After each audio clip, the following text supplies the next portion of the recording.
Sur le cas Imam Yahya, il faudra vous souvenir qu'en 2019, il y a eu une décision qui a été prise à l'époque, le radiant de sa fonction d'imama sur tout le territoire national. Il a été officiellement radié.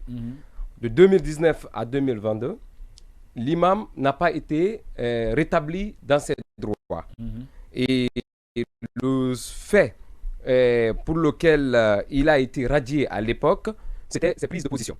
C'était un prêcheur qui avait des ailes un peu politiques, mais ça ne surprend pas. Parce qu'à l'époque, le ton a été donné par le secrétariat général. Comme on le dit dans un jargon. D'être très proche de l'UFDG à l'époque. Non, ce n'est pas sa proximité avec l'UFDG qui est condamnée. Parce que ceux qui ont pris la décision de radiation de l'imam à l'époque étaient dans le RPG Arc-en-Ciel. C'était des militants cachés derrière l'islam.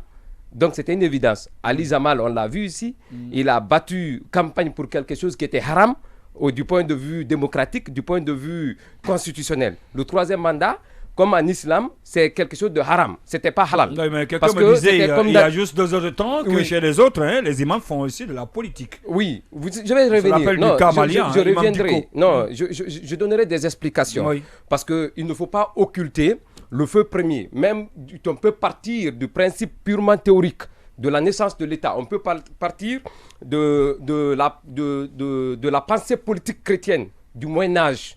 Le Moyen-Âge, c'est cette période qui a marqué la rupture entre l'Église qui gérait les affaires de l'État à l'époque et l'État en tant que tel. Donc, on a demandé à l'Église de se dessaisir. Donc, dans les pays monothéistes, où il y avait cette forte dominance, puisque le christianisme a existé bien avant l'islam, il faut le dire. Donc et à cette époque, les premières sociétés politiques organisées sur les différents territoires, c'était des sociétés qui étaient purement commandées par le clergé. Donc, on a pensé qu'au Moyen-Âge chrétien, qu'il y avait lieu de dissocier l'Église. Il y a eu même des écrits. Vous pouvez prendre Thomas Hobbes dans le Léviathan. Il pensait qu'à l'époque, c'est seulement les hommes de Dieu qui étaient, puisque pour eux, après Dieu sur terre, ce sont les gens qui prêchent la parole de Dieu. Donc on les appelait les Léviathans. Ce sont eux qui ont la charge de diriger, de commander et surtout de redresser la société. Donc à cette époque, après la pensée politique chrétienne du Moyen-Âge, on est arrivé à l'état moderne. Mais dans cet état moderne, il y a des difficultés dans les sociétés traditionnelles ou surtout dans les sociétés qu'on pourrait appeler paternalistes ou paternalistes qui ont un pied dans les religions et qui ont un autre pied dans le modernisme. C'est comme les nôtres. Vous prenez l'exemple de 1958 avec l'avènement de Sékou Touré au pouvoir.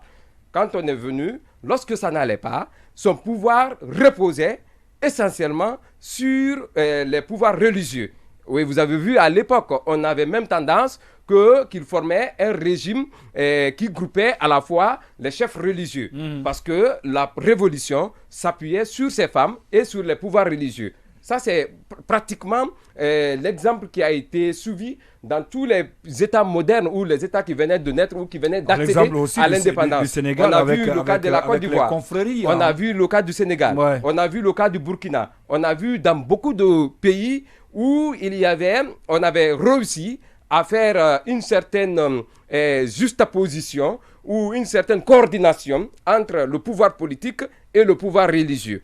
Et d'ailleurs, vous avez vu, cette influence est restée jusqu'à présent au Sénégal et au Burkina Faso, avec le roi des Moussi, comment il s'appelle ? Le Moro Naba.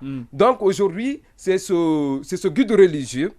Il a beaucoup plus de force que le pouvoir politique parce que du point de vue considération, la société, dans sa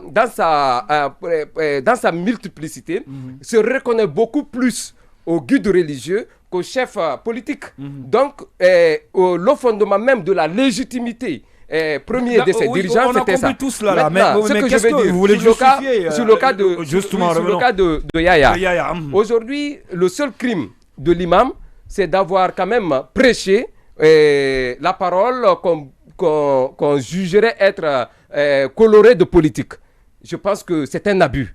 C'est une décision excessive. C'est une décision despotique. Qu'est-ce qu'il a dit exactement? Son propos, c'est ce qui s'est dit à longueur de journée. Oui. Aujourd'hui, quand l'imam rappelle, parce que je l'ai suivi ce matin. Il a dit quoi, Marouane, rapidement? J'ai suivi un extrait de son propos chez nos confrères de FIM FM. Oui. L'imam dit que le pays souffre.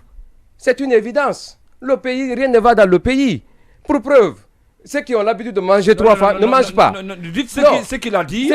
Oui, ce qu'il a dit rapidement. Ce qu'il a dit, c'est ce que tout le monde dit. Oui. Ça ne va pas. Et aujourd'hui, l'arrivée du colonel désenchante la population. C'est une évidence. Vous avez vu aujourd'hui la cote de popularité du colonel est en train de maigrir.